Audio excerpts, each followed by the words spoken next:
or have another print disability which makes reading, holding a book, or turning a page difficult or impossible. The content is copyrighted by the respective publishers. For more information, please visit us on the web at nfradioreading.org. Hello, this is Laura, and for the next hour, I'll be reading from the June 28th issue of the New York Times Style section on the Niagara Frontier Radio Reading Service. The Politics and Power of the Pregnancy Image. Usha Vance, along with Katie Miller and Caroline Levitt, shows how much is said by an expectant silhouette without anyone saying a word. By Vanessa Friedman. Last Sunday, in between trips to Europe to negotiate an Iran peace deal, Vice President J.D. Vance and his very pregnant wife, Usha, posted a Father's Day Instagram reel talking about how much they love reading to their kids and about the imminent arrival of their fourth child. Luckily, there's going to be a new baby for you to read to, the second lady says to her husband. So you're going to have many more years ahead of you. She is wearing a stretchy coral dress that hugs her stomach, making what she is talking about very clear. He grins and responds, "I was not yet ready to be out of the baby phase, so here we are, about to jump right in just a few short weeks." As a promo for the first public pregnancy of a vice presidential family since Ellen Colfax, the wife of Schuyler Colfax, in 1870, it doesn't get any clearer than that. And it follows the equally public pregnancies of the Trump world figures Caroline Levitt and Katie Miller. Levitt, the White House press secretary, gave birth to her second child on May 1st and has just returned from maternity leave. Katie Miller, the wife of Stephen Miller, a White House deputy chief of staff, had their fourth child on June 3rd. That three such prominent women in the MAGA movement were pregnant at pretty much the same time was indubitably a coincidence. But for an administration that has such an intuitive and strategic understanding of the power of aesthetics that an unspoken dress code in which men outfit themselves in the image of the president has developed, it has also become a telling one.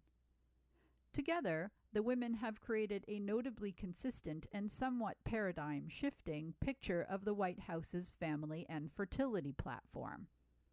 If the bare-chested, muscled mixed martial arts fighters of the UFC match that President Trump hosted on Flag Day were the poster guys for the MAGA's image of masculinity, then the pregnant women of Trump world are one half of their feminine counterparts.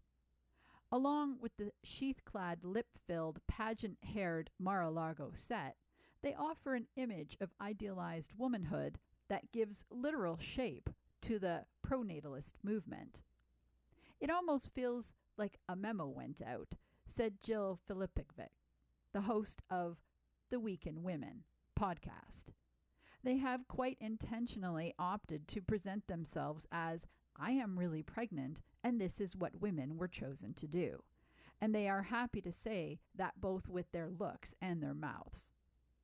If in doubt, simply consider posts on X and Instagram last month from Miller, who was then some 9 months pregnant. In honor of Mother's Day, she wrote, a reminder that peak feminism is having babies. The most radical thing a woman can do is embrace her biological destiny. Along with her words came a portrait taken from the side, in which Miller is shown wearing low-slung, unbuttoned jeans and a black sports bra, her dark hair cascading in waves down her back. Like the stretchy and black knit Millie dress with a tulip on the front worn by Usha Vance for a military mother's celebration at the White House, and the form-fitting gowns worn by Levitt and Miller to the White House Correspondents' Dinner in April, the photograph placed Miller's rounded stomach front and center, enshrining her pregnancy for all to see. It's a notable change from the wardrobe choices of former political spouses like Sherry Blair, who surprised Britain when she became pregnant when her husband, Tony Blair, was Prime Minister. Their son Leo was born in 2000. Her maternity style consisted primarily of tunics and other loose-fitting attire. Ditto Jacqueline Kennedy, who, when she was carrying a child during her husband's 1960 presidential campaign, wore empire waist dresses and trapeze-like shapes that sufficiently skimmed her pregnant body to leave most of its reality to the imagination. It's also a change, said Helen Lewis, the author of Difficult Women, A History of Feminism in 11 Fights, from the wardrobes of professional women of yore, whose clothes were chosen largely to disguise their pregnancies, lest they be regarded as stumbling blocks to work. And though it mirrors much of modern style and speaks to the body positivity movement, the look is also a departure from the trad wife aesthetic that has, well, burgeoned with the MAGA movement and features more smock-like and demure pregnancy clothes on its influencer moms. Indeed, ever since Vance, Levitt, and Miller revealed their pregnancies, their public appearances have showcased their growing stomachs. There was Vance in April, deplaning on an official trip with her husband in Hungary in a body-hugging lilac sweater and a satin skirt, cradling her growing stomach. Here she was, later that month, greeting King Charles III in another body-aware dress. There was Levitt at Christmas in a stretchy knit dress, hand atop her belly. Here was Miller at Trump's party on New Year's Eve at Mar-a-Lago in a bias-cut halter gown, arm also cupping her stomach. Forget the maternity moo-moo. Forget bodycon. This is babycon, in case you missed it. The hand serves to focus the eye. It's really noticeable that the MAGA women are not hiding their pregnancy, Lewis said. There is pride in being pregnant and being fertile. They are modeling the idea, she said, that one of the ways women can hold power is by being mothers and leaning into the imagery of that. This is particularly striking when it comes to Vance, in part because she is the most reticent Trump world figure and the woman who least fits the obvious mold. Before announcing her pregnancy, she spoke on Meghan McCain's podcast about feeling that 3 children was enough. According to Vice President Vance's new book, Communion, it was hearing from Charlie Kirk's widow, Erica, that she regretted not having more children before her husband was killed that helped change Usha's mind. I think I had already started to open my mind to the possibility, Usha herself told CBS News in a joint interview with her husband. I wouldn't say this was for me in any way the decisive factor, but it came in the middle of a conversation that we were already having. Whatever the reason, Vance acknowledged that her choice of clothes reflected her change in circumstance. In March, she told NBC News, "I have to dress up a lot more. I enjoyed my last pregnancy. There were a lot of sweatpants. I was working from home and sometimes put a blazer on over what was under. After all, as second lady, her job is also to represent and humanize the vice president. By spotlighting her pregnancy, she is doing exactly that. I want more babies in the United States of America," her husband said in a speech at the March for Life in 2025. His wife is showing the world that starts at home. The result, Filipovic said, is that you have some of the most powerful women in the country throwing themselves, not just behind these ideas, but creating the aesthetics that propagate these ideas. That, she said, is very influential. 45 years of trying to be the vodka to their soda. The Swedish liquor brand Absolut began its courtship of gay consumers with a 1981 print ad. "We were the Pied Piper in magazines," one executive recalled. By Eric Pippenberg. In the November 12, 1981 issue of The Advocate, a national gay magazine, there was a tall, half-page ad featuring a sweaty, topless model. It was for Absolut Vodka, a Swedish brand that was born in 1879 and introduced in the United States 100 years later. The ad was spare, just a photograph of a bottle of Absolute, its cap sailing off towards the heavens, and the words Absolute Temptation with a period underneath. It was hardly earth-shattering, and there was nothing gay about it, unlike the Come Hither ad for a San Francisco drag night on the opposite page. Yet Absolute's decision to advertise in The Advocate 45 years ago planted a flag that helped lift the company from obscurity and made it one of the earliest national brands to court the queer market.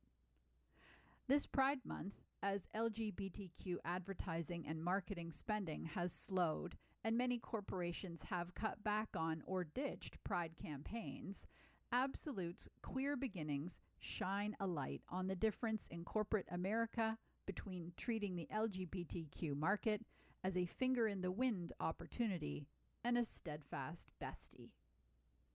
If Grandad's spirit ads were sleepy mallards, Absolutes were strutting peacocks.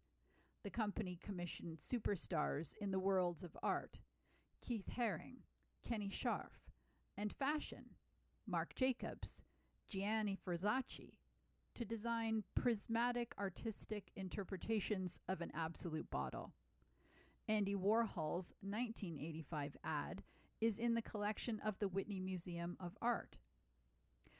Fast forward to this month when Absolute released one of its most high-profile campaigns in years. The ad features a repeated image of Madonna wearing a tight-fitting bodysuit and oversized sunglasses against a field of blinding magenta. Text beneath the duplicated pop star, the repetition evokes Warhol silkscreens like Triple Elvis, Blair's Absolute icon.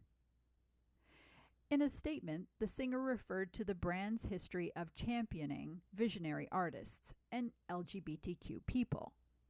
They are a brand that always puts their money where their mouth is, and they have always supported the gay community, she said. Absolute isn't a charity. If it had failed to capture gay consumers, it might have said, "See ya," decades ago. And other major brands, including Levi's, Subaru, and MAC Cosmetics, have long maintained a close association with the LGBTQ market. But in the TikTok era, when even Burger King has sought the queer dollar, it's worth remembering that to advertise to the gay market in 1981 came with significant financial and reputational risks. In the 1970s, the national companies that advertised in gay publications mostly sold so-called sin goods like alcohol and cigarettes, or films and disco music, commercial products from brands that paid no mind to religious right outrage, and that were popular with gay men. As AIDS began its deadly march in the early 1980s, national advertisers fled the gay market. But starting in the early 1990s, with AIDS no longer considered just a gay disease and the gay civil rights movement gaining steam in the Clinton years, more national advertisers started to dip their toes back into gay media.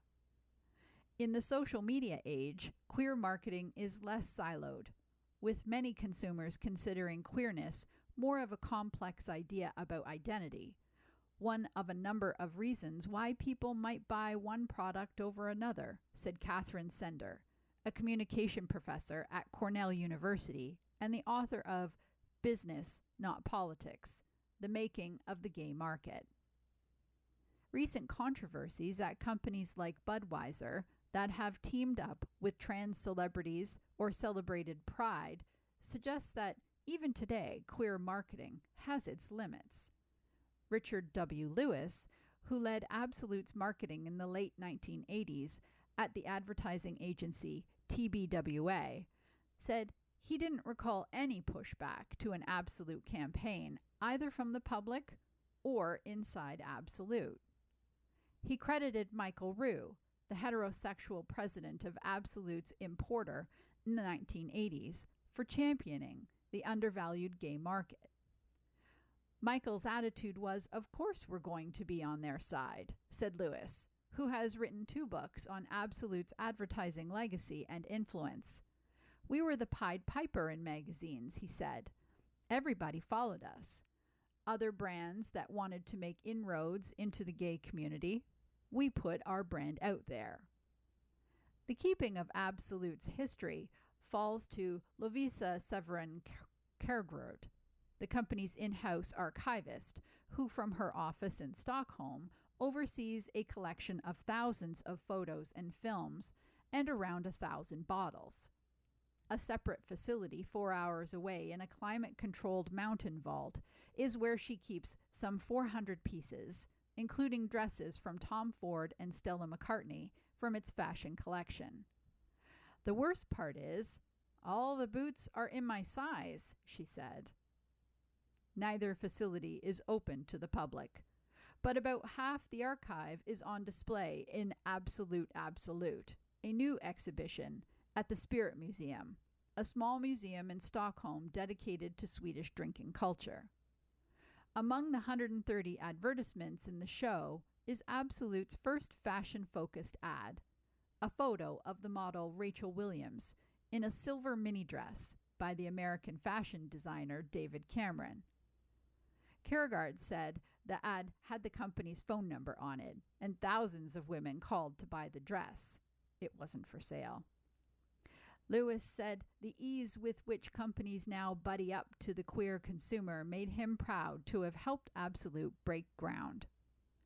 "All these things look easy in retrospect," he said, and they are not. You are listening to a reading of articles and features from the New York Times Style section on the Niagara Frontier Radio Reading Service. Simone Rocha knows how to make masculine men pretty. For over a decade, the Irish designer has found inspiration in womanhood. As the guest designer at Pitti Uomo, she plays with notions of masculinity. By Yola Mizizi. As a designer of women's clothing for 15 years, Simone Rocha has been committed to presenting a version of womanhood that subverts traditional feminine tropes, a practice she calls pretty and perverse.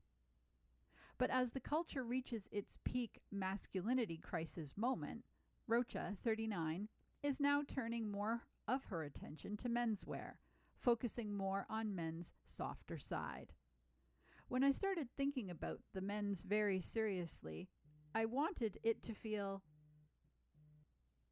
Rocha has been designing men's clothing since 2022, though until now they have mostly served as counterpart to the women's collections. Recently, Rocha has seized an opportunity to build it up and give it its own space. This week, she will present her first solo men's show at Pitti Immagine Uomo, the biannual Italian trade show for men's clothing. Her participation at Pitti Uomo, where she was named guest designer earlier this year, follows other celebrated designers like Giorgio Armani and Vivienne Westwood, as well as menswear heavyweights like Virgil Abloh and Grace Wales Bonner. At a runway show staged at Teatro della Pergola in Florence on Thursday, Rocha's take on masculinity came into focus. Her work often brings a sense of delicatesse to sharp tailoring and evokes naivete through rugby jerseys.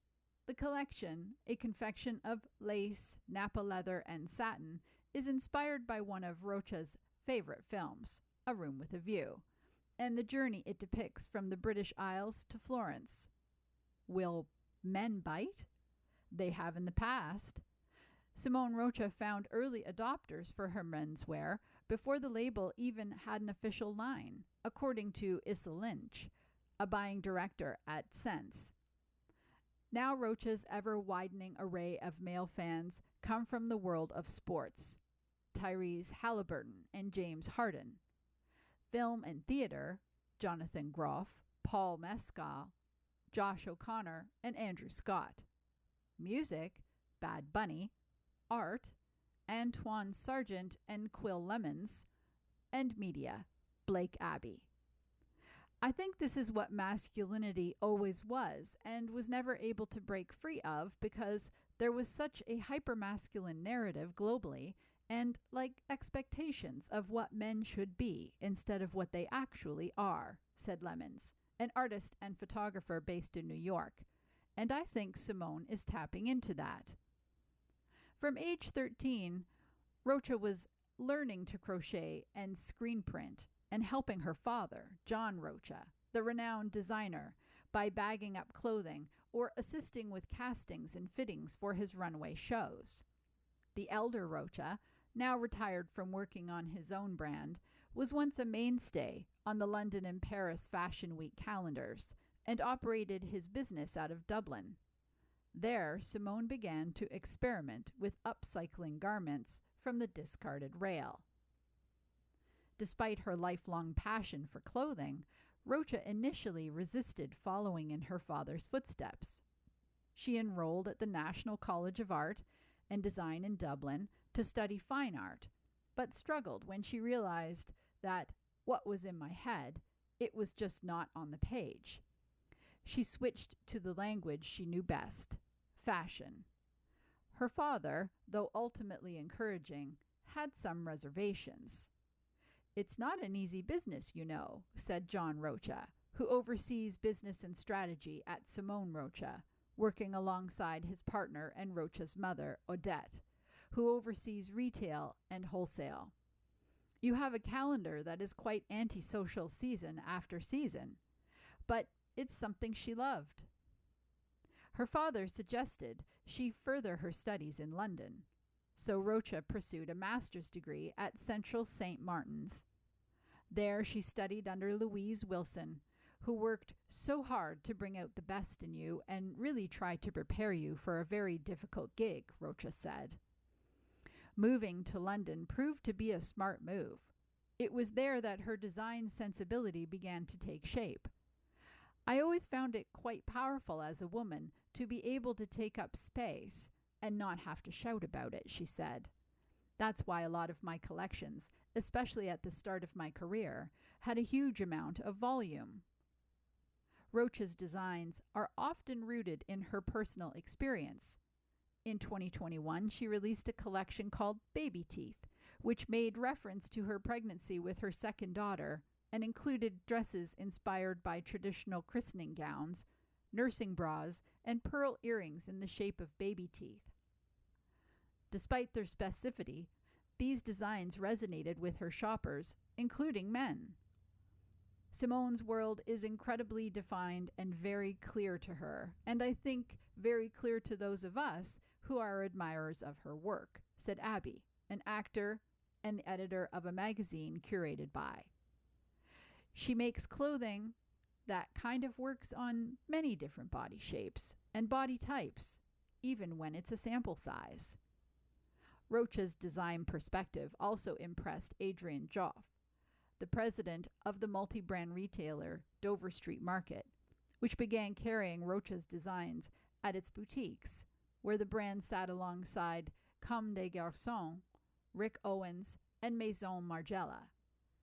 "It's hard to find true authenticity these days," Joffe said. The partnership with Dover Street Market helped introduce Simone Rocha to new markets, including in Asia and the United States, where the brand also has its own stores.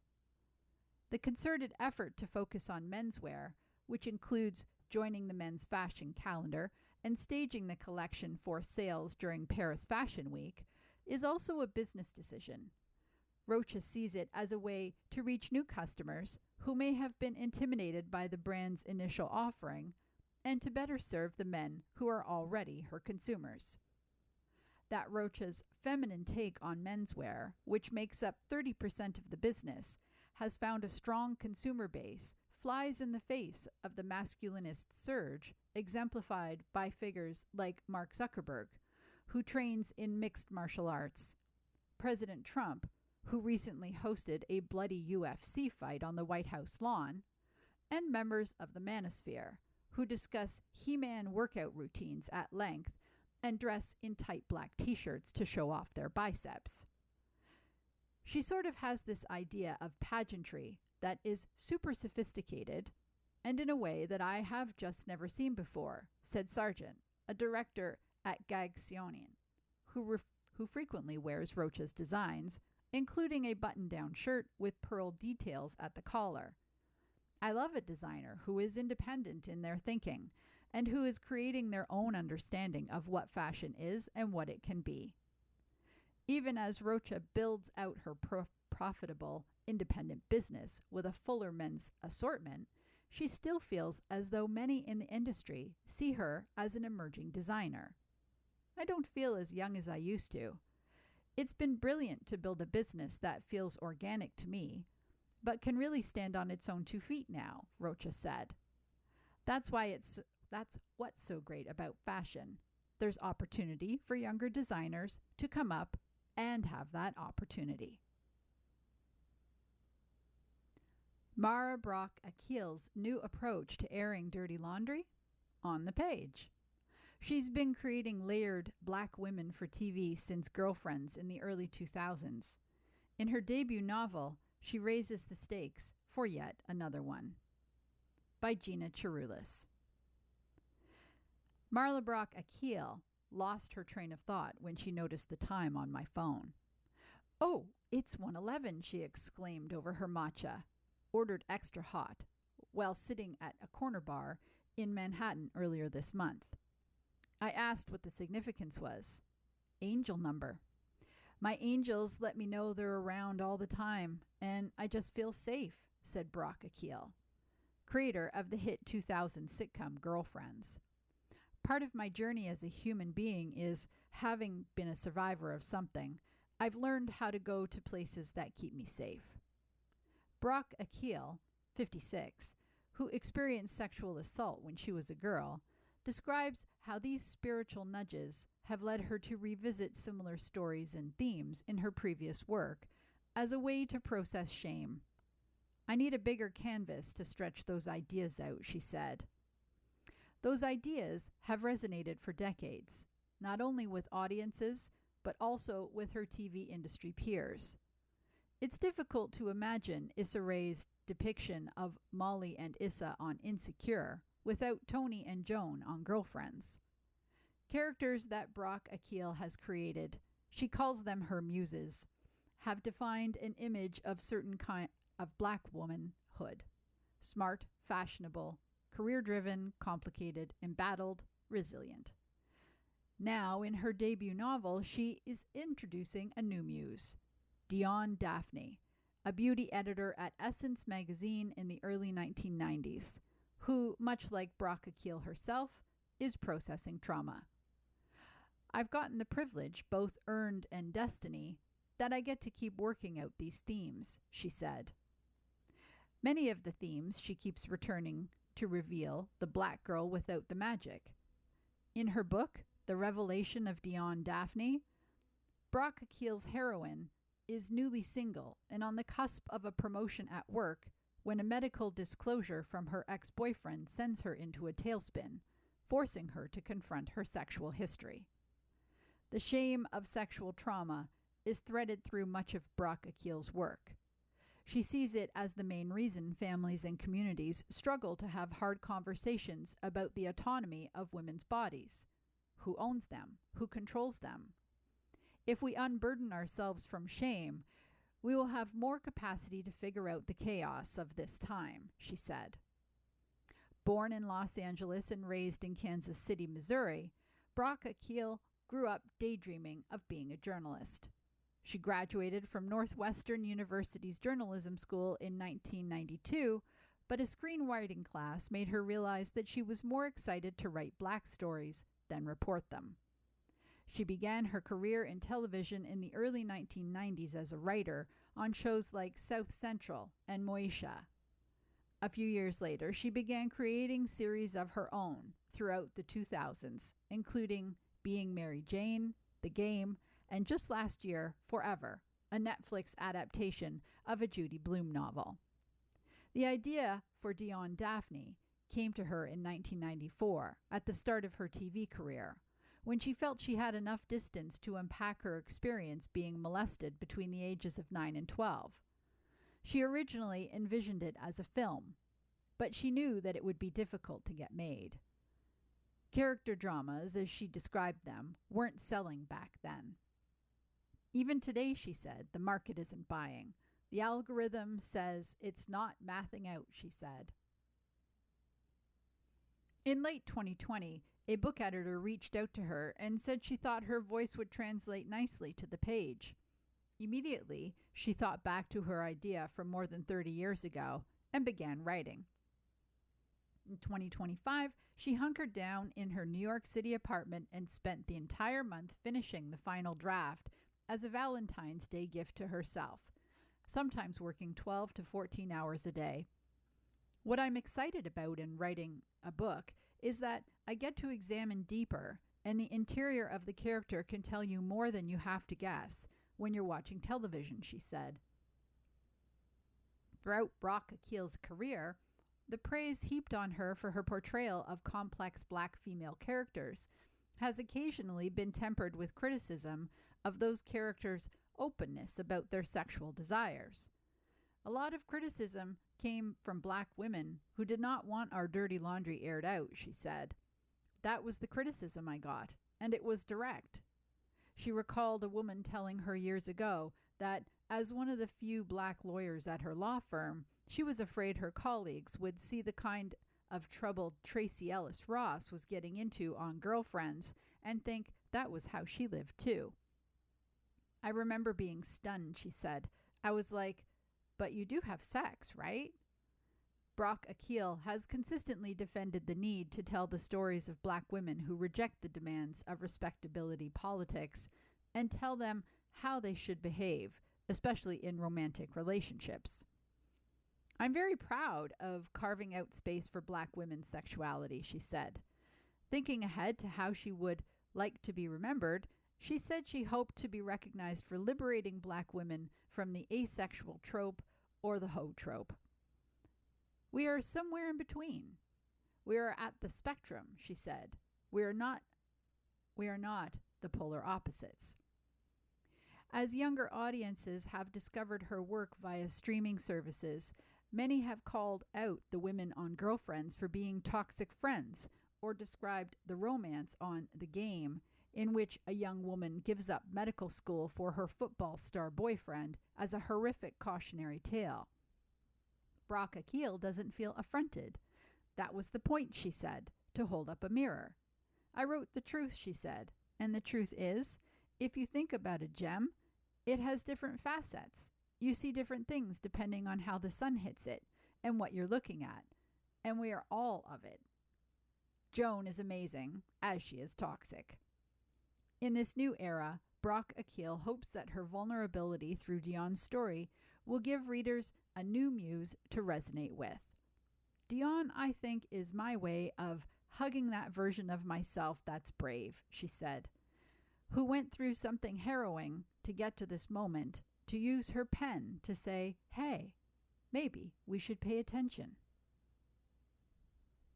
You are listening to a reading of articles and features from the New York Times Style section on the Niagara Frontier Radio Reading Service. Olivia Wilde and Seth Rogen reflect on relationship wins at the Invite premiere.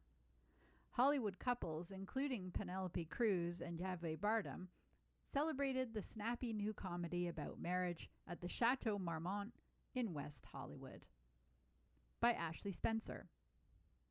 At first glance, it could have been any buzzy industry party from any decade at the Chateau Marmont in West Hollywood, California.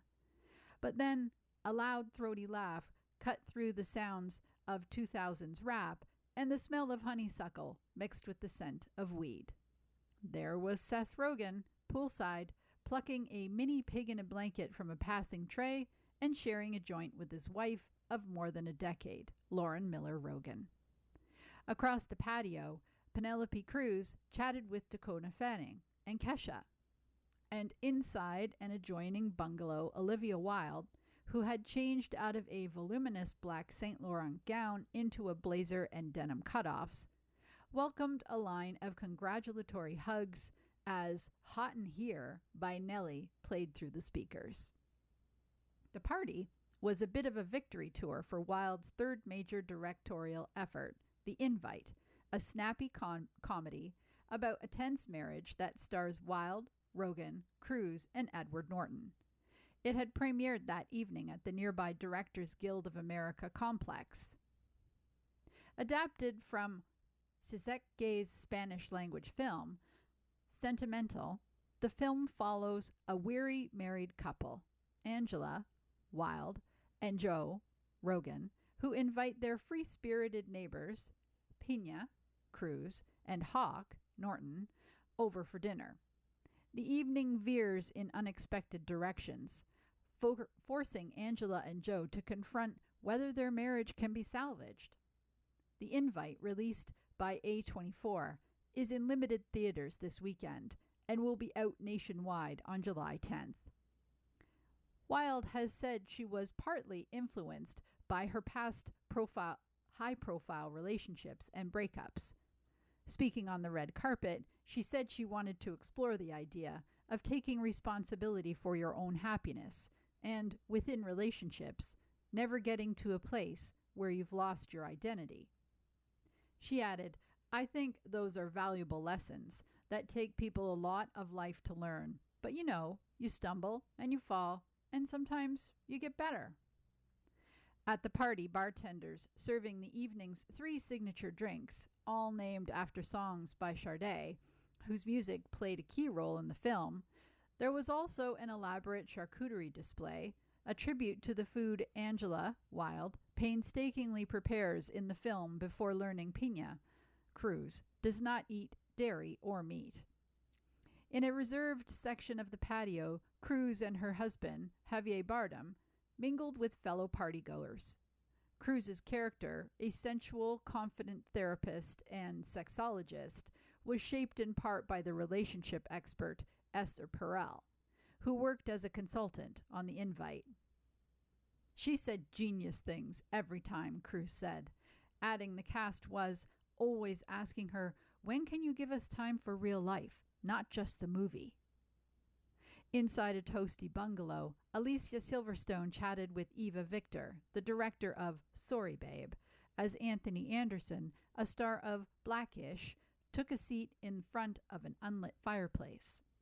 Nearby, Rashida Jones, who wrote The Invite with Will McCormack, worked the room with a cocktail glass in one hand and a large bottle of water in the other. "I'm hydrating," Jones said. Mulling over what makes a long-term relationship work in a pre-party interview, Jones emphasized listening, understanding, and knowing that whatever it is you want, it's not going to be the same thing your partner wants. Compromise, compromise. As a DJ rotated tracks by Blue Cantrell, Khalees, and Miley Cyrus, Norton kept a low profile, chatting with guests including Bardem and Silverstone in the back section of the patio. He was initially drawn to how the Spanish-language version of the film challenged us to look at what makes eroticism die and what keeps it alive, he said before the party, adding, "Who in any kind of long-term relationship isn't grappling with these things?" Standing near a cluster of palm trees, Rogen's laughter continued to punctuate the night, as he and his wife chatted with the actors Chase Sui Wonders, a co-star from The Studio, and Gabrielle LaBelle, a castmate from The Fabelmans. The Invite, Rogen said, in an interview earlier in the evening, really made me appreciate my relationship, he added. As a couple, we've evolved together in many ways, and I think it made me really recognize how fortunate we are that's happened. In a recent New York Times Magazine interview, Rogen suggested that the secret to marriage was essentially being nice to each other. But what about when your partner's driving you crazy? Sure, everyone has bad days, but the positivity will prevail, generally, he said. What I had found is that being nice is easy if you don't, hate the person, he said, using an expletive. As midnight approached and guests wandered to the exit, Rogen's parents, Mark and Sandy Rogen, turned the living room of the now empty bungalow into a private dance floor. The couple have been married 49 years and attribute the longevity of their relationship to a lot of therapy, Sandy Rogan said. Also, she added, he's really good at forgetting why he's mad at me. He is British, mysterious, and has outlasted 5 prime ministers. Meet Hot Podium Guy. A sound engineer has emerged as an unexpected heartthrob amid Britain's political tumult. By Alicia Hardasani Gupta. In England, over the last few years, when a lectern has appeared outside the back door of 10 Downing Street, the office and official residence of the Prime Minister in London, it has typically been an indicator of one of 4 things. It could be that the Prime Minister is about to resign, call a general election, or address the nation.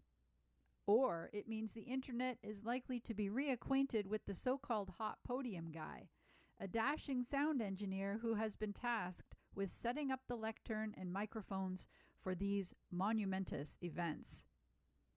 Although, grammatically speaking, or at least according to the New York Times Style Book, he should be referred to as the Hot Lectern Guy. In Britain's political merry-go-round of the last decade, the mysterious heartthrob has been a welcome distraction and an enduring presence. He appeared again on Monday when Keir Starmer resigned from his post. The man, Tobias Gow, a 42-year-old sound engineer with MGI London, first caught the public's attention in 2019, while setting up the lectern when Theresa May, then the Prime Minister, stepped down. Almost overnight, he became a social media sensation. Some pointed out his muscular arms, while others said, despite not hearing much from him, that they trusted him over May to successfully broker Brexit, Britain's complicated exit from the European Union. In the years since, prime ministers have come and gone, while Gow, in his uniform black t-shirt, has outlasted them all. Pictures and videos of him carrying the lectern and testing its microphones have become something of a harbinger of significant political news. Users online have praised Gow for his reliability. Some joke that he seems to be more consistent than the leaders of the country and has one of the most stable jobs in a sluggish economy. Katie Glass, a columnist at the Times of London, called him the one reliable man in politics in a recent article, also describing him as a cross between a choir boy and a Chippendale. It is an innate part of the British psyche not to take anything too seriously, so we love finding the comedy in serious things, she explained in an email. And given that Britain has just lost its 6th prime minister in a decade, coming together over a self-knowingly ridiculous obsession with Hot Podium Guy has provided us all with a silly, sexy distraction from thinking about our country imploding. It is telling, she added, that the nation is also similarly obsessed with Larry, the tabby cat of 10 Downing Street, known officially as the Chief Mouser to the Cabinet Office. During the BBC's morning broadcast, ahead of the resignation of Starmer on Monday, 2 of the network's presenters, John Kay and Henry Zeffman, discussed Gow's recurring appearances. This guy here, I've seen him come out and do the testing of the microphones umpteen times over the last few years, Kay told Zeffman, while gesturing over at Gough, busy doing his job. He probably never thought that when he got that job, that he would be doing it quite so regularly. I think he's known on the internet as Hot Podium Guy, Zeffman responded. Gough did not respond to requests for comment, and the Downing Street press office declined to comment. But in 2019, in an interview with the Daily Mail, Gough expressed his bemusement about all of the attention and chalked the internet's obsession up to great lighting. The sun must have been at the right angle, he added. You are listening to a reading of articles and features from the New York Times Style section on the Niagara Frontier Radio Reading Service. Time for a quick social cues. My sister is delusional and an attention hog. Can I ignore her texts? By Philip Gaines. I have 2 brothers and a sister. We all live in different states. Our sister often texts us about medical issues that she and her husband face. Or she texts about her grandchildren and sends us pictures of them. My responses are kind but short. I have medical concerns too, but I don't broadcast them. Neither do my brothers. I believe that she is trying to get attention or to brag, as she has always done. I am particularly uncomfortable with the way she remembers our mother, a narcissist who abused us. The warm light in which my sister remembers her is completely delusional. Typically, I do not respond to her texts when I don't agree with them or when they upset me. Is this an appropriate way to deal with my feelings? Sister. You say that you respond kindly to your sister, but I wonder if that's possible. Your dislike of her radiates from your letter. According to you, she is an attention-seeking braggart and delusional. Unless she is also exceedingly dim, she has probably figured out how you feel about her, especially if you don't respond to the texts that your brother that bother you, which sounds like the lion's share of them. Now, some people don't like their siblings. Not all that surprising for a long relationship that begins involuntarily and under the same roof. I'm not criticizing you. Your dislike may be justified, but the reasons you give for it seem overblown. It's common for siblings to commiserate about health worries. That's not broadcasting them. Sending pictures of her grandchildren who are also related to you is not my idea of bragging. And centrally, her memories of your mother, while much different from yours, are not meant to upset you. Like many of us, she is probably doing the best she can with a complicated history. So on to your question. No, I do not believe that seething in silence when your sister texts is healthy for you. Either talk to a therapist about your discomfort with her or tell your sister that you need a break from her because of the heavy challenges of your childhood. But there is no value to you or her in quiet distaste. Modern love. I thought divorce meant walking away from the past. My marriage had a lot of good that was hard for me to forget. I'm glad I couldn't. By Jessica Gregg. 2 years ago, I was going through a divorce I hadn't wanted or expected. I struggled with memories I wanted to forget. How happy I had been at our wedding, how proud I was when his career took off, and how sincerely I had believed that if I held on long enough, we could make it last. The memories plagued me. Signs, I thought, that I had been a sucker, a fool, and I couldn't escape them. Though my youngest was leaving for college and my oldest was already gone, there were still too many reminders of 20-plus years of marriage lurking in our family home and among our friends and favorite haunts.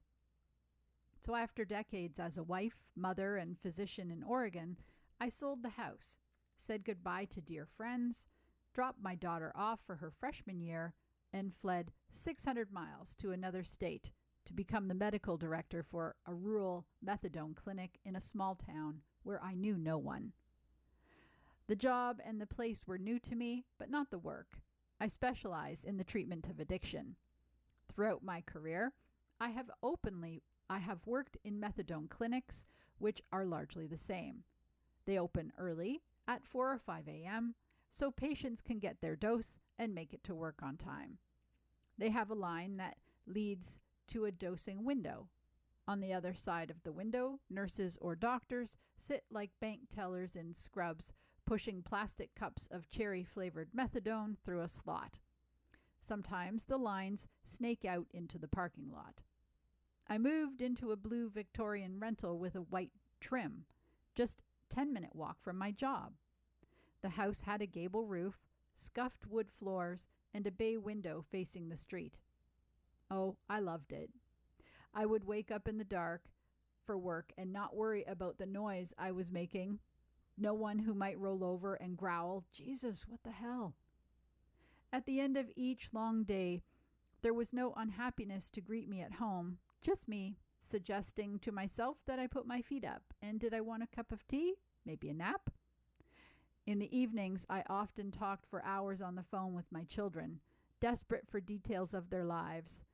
And I was racked with guilt when they asked so sweetly how I liked my new home, which was not their home and never would be. Sometimes my solitude was a bomb. Sometimes grief was a wave from nowhere and I was drowning. Every day I saw the same patients, some traveling for hours to receive their medication. The older man with the long beard, bent over his walker and unable to make it from the car to the window without stopping to catch his breath. The tired mother with a toddler. The school teacher darting in and out, hoodie up and head down. The bulky guy with the teardrop tattoos under his right eye that the clinic counselor told me signified prison time. But the nurse said no, it meant he had killed someone. All I knew was that he was sweetly polite to me. Then there was the angry man with his greasy hair and a ponytail who wouldn't say hello or make eye contact, and whose locked-in rage kept me silent as well. I say I didn't expect the divorce or want it, but that isn't right. We'd had counseling for years while resentment stacked up and nothing changed. I was too private, he said, too contained. Also never satisfied, which was true. I was also terribly lonely, often in his company. I had so many journal entries riffing on the same theme. I should go, I should go, I should go. But I couldn't do it. We had loved and raised our children together. We had grieved parents' deaths together. He could make me laugh harder than anyone before or since. He made salty tuna fish salad with mustard for lunch and perfectly greasy tacos for dinner. Sometimes we played Scrabble. And I couldn't destroy the future I told myself was just around the corner, the one in which everything would be different. In that future, we would savor time with our children and each other. We would take walks, have meandering conversations, and enjoy the grandchildren while we still had our health. Never mind that he didn't particularly like babies, or eventually me. So I didn't leave, but finally he'd had enough of the distance between us. Finally, he had the courage to leave me instead. For weeks, every Monday, I filled and labeled bottles of methadone to take to the jail for a woman who was incarcerated. I worked at the clinic for months before she was released, and I was able to meet her in person. I had expected someone hard, ground down, but she was a tiny blonde in her 20s, with the kind of bouncy energy I associate with cheerleading. As I set the plastic cup under the machine, she told me she had been so surprised when they informed her that she was being released. She called her boyfriend to tell him. He didn't have a car, so he wouldn't be able to pick her up, but she wanted him to know she was getting out. And then there he had been, waiting outside when they opened the door. She couldn't believe it. She was so happy telling me about it, a huge smile on her face, and her blonde hair in a ponytail, dyed blue at the ends. On the days I didn't work, I read entire books uninterrupted and took long walks in the hills above town, letting my mind wander. I remembered my mother's quiet, "Are you sure?" when I told her we were getting married. I recalled a good friend only weeks before the wedding saying, "Maybe you could just live together." I thought of my father during those first years of my marriage, and then again toward the end, calling every few months to say, "Jessie, is he good to you? Make sure he's good to you." I would reassure him because I wanted it to be true, and because sometimes, even as our marriage unraveled, it was true. "Yeah, Dad, he's good. We're okay." The day after the tiny blonde got out of jail, the angry man was back, transformed. I saw him arrive as I walked through the lobby. He was scrubbed clean, his hair was washed and falling in gorgeous brown waves to his shoulders, and he was smiling. He looked like Jesus at his peak, beautiful and glowing. The tiny blonde was in the lobby too. When it was her turn, I called her number, and as I filled her cup with red liquid, the no longer angry man was called to the adjacent window. Against the rules, he popped over to her side and dropped a lollipop on the ledge in front of her. Then he popped back to the other window to get his dose. Oh, the look on her face. The angry man, it turned out, was her boyfriend. I had no idea. Of course, their relationship was doomed. He was still using fentanyl, and she was just out of jail, trying to get on her feet. Neither of them had stable housing. They were going to face difficulties, separately and together, that I could barely comprehend.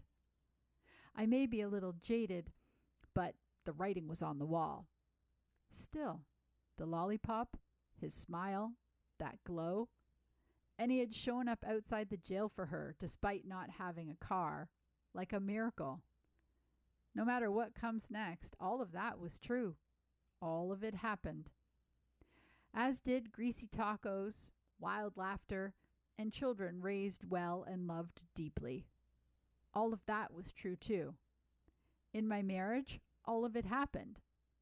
About a month after the not-so-angry man and the tiny blonde reunited, I left my job and moved again. Not back to Oregon, but to my hometown in New Mexico.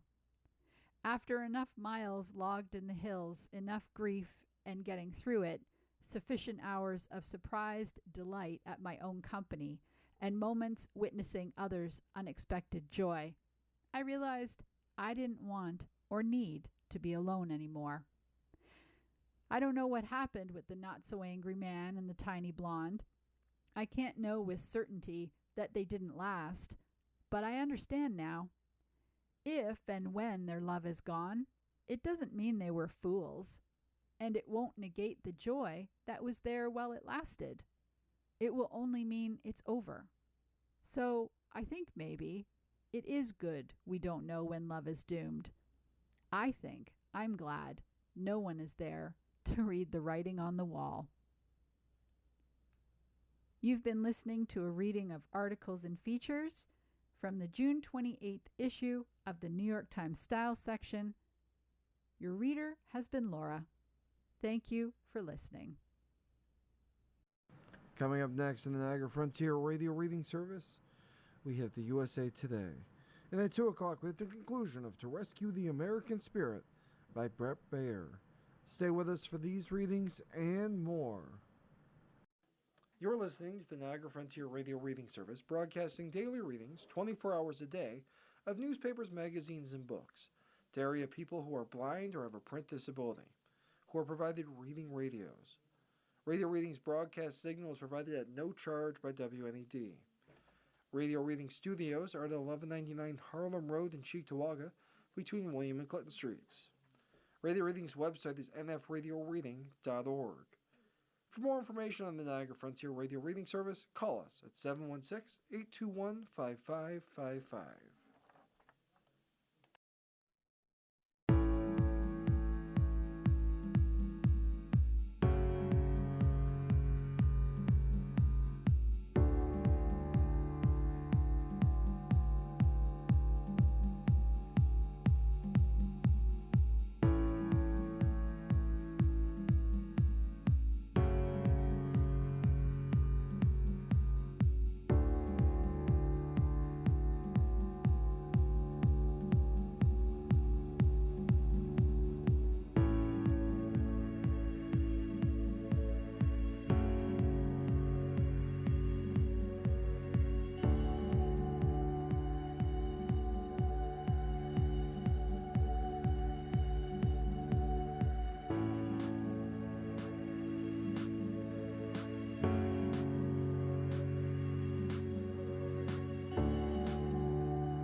The Niagara Frontier Radio Reading Service now presents